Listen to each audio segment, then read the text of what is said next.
नारी ने अपने श्रम से कला के क्षेत्र में अपना एक अलग मुकाम बनाया है। इनमें से कुछ ऐसी देवियां हैं जो मानव जाति के लिए एक मिसाल बन गई है और आने वाली पीढ़ियां इसके लिए उनकी हमेशा ऋणी रहेगी।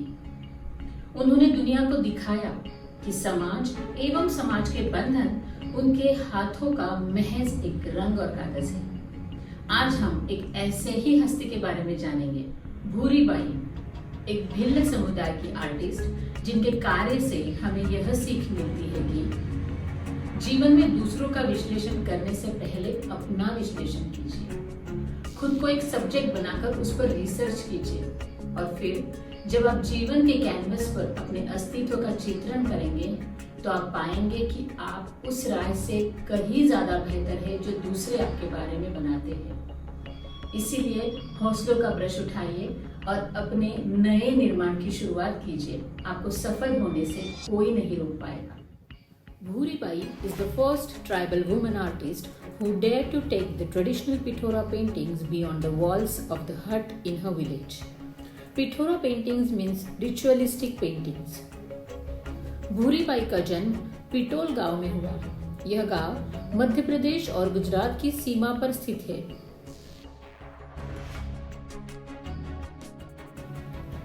पेंटिंग के अलावा भूरी बाई झोपड़ी बनाने के कौशल में भी माहिर है, जो उन्होंने अपनी मां से सीखी थी। उन्होंने इंदिरा गांधी राष्ट्रीय संग्रहालय भोपाल में भिल झोपड़ी के निर्माण में योगदान दिया है। वास्तव में भूरी बाई जब पहली बार भोपाल आए तो वे भारत भवन में एक डेली लेबरर का काम करने के लिए वहां पहुंचे थे। एक ऐसा काम जिससे उन्हें प्रतिदिन केवल 6 रुपए मिलते थे।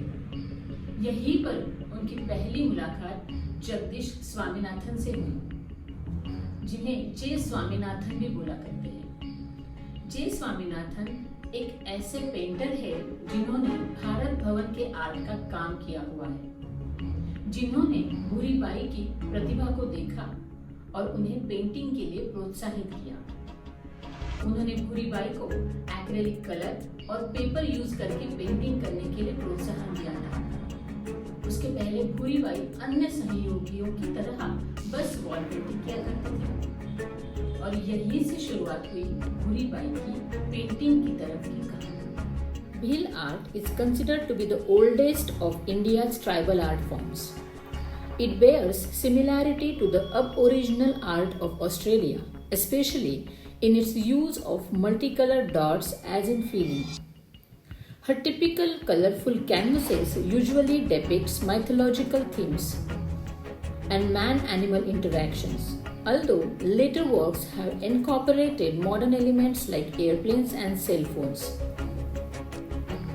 There is a book that she has co-authored with Degjani Mukherjee, a research scholar. The book titled Dotted Lines is compilation of 20 theme paintings that take you through a visual autobiography of Bhuri Bai.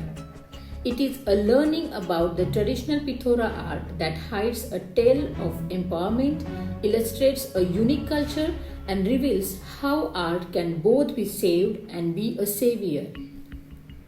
Bhuri Bai recalls she was nervous to start as she had never used to paint brushes and acrylic colors. But she soon conquered her fears and started painting her village life from memory.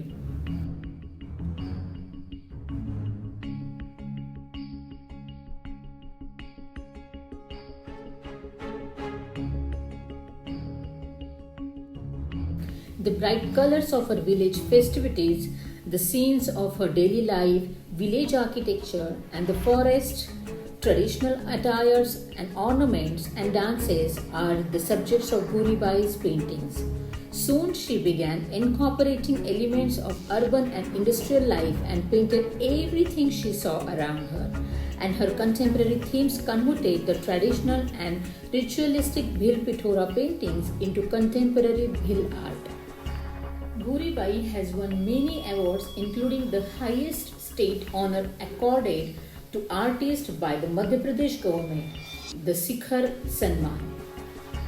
She was awarded India's 4th highest civilian award, the Padma Shri, in 2021.